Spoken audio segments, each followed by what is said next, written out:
Taas noo kahit kanino. The whole world is looking at Filipinos right now as they're about to elect a late dictator's son to be the president of the Philippines. In other countries, this is what you'll see.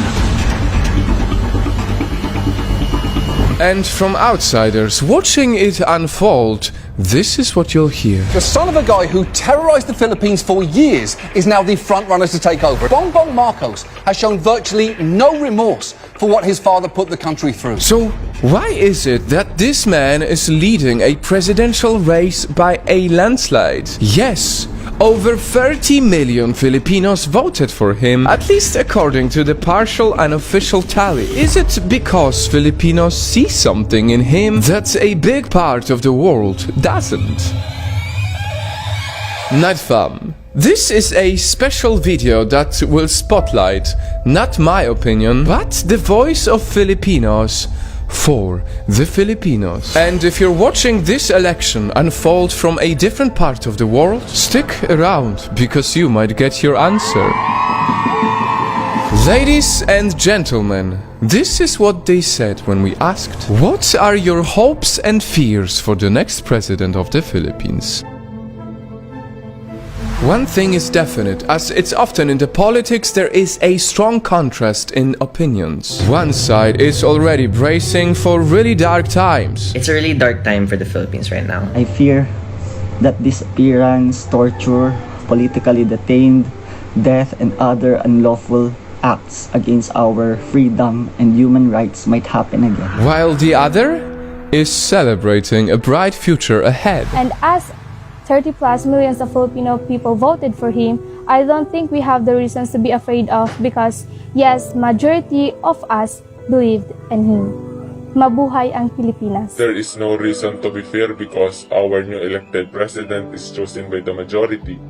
And I hope that new administration will help all of Filipinos in call of needs and put some good plans in health, education, economy and infrastructure. It's almost like they're living in different realities, holding different sets of facts. How could I trust a leader who uses disinformation networks to promote himself, fake news, and trolls?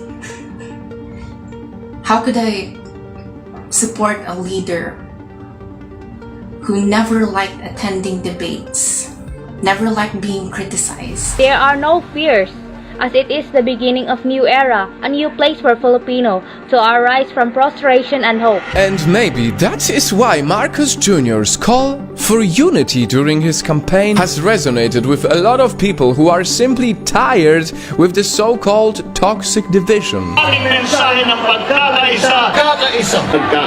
I fear that the relationships, friendships that's been broken by the elections, we all have our differences, we all have our own principles and beliefs. But then the critics also ask, what is the point of unity under a family name that has stolen so much from the country? My biggest fear for this election is to have a president that is stained with corruption and built by disinformation. I am genuinely scared to put back into position what the people back then ousted. To which Marcos supporters usually counter with two things. It is time to forgive what his family did and that he cannot be judged through his father's sins. Nightfam, I realize that it doesn't look good when me, a foreigner, comments on other countries' affairs. We all know, because it's politics, there are many more complicated issues that this video has not even touched yet. Rampant fake news, disinformation, some reports of election irregularities, to name a few.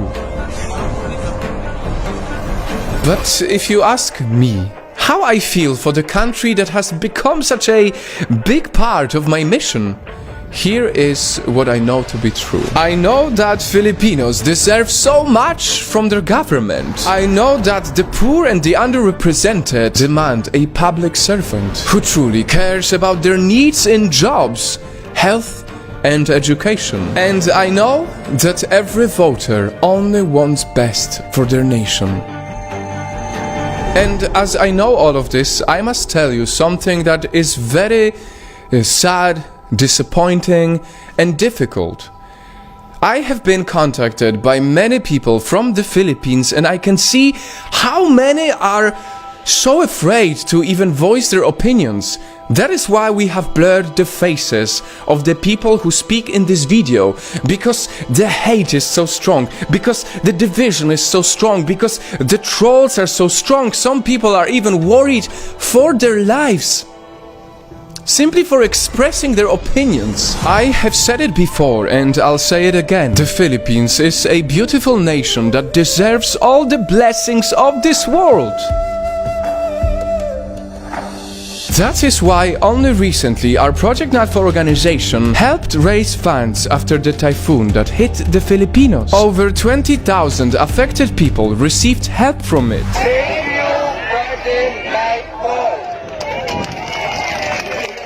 In that moment, in these big numbers, we saw a beautiful unity, and we hope that this type of unity will prevail no matter what, so that when the next elections happen, no one is scared for their lives in expressing their opinions about the future of their country.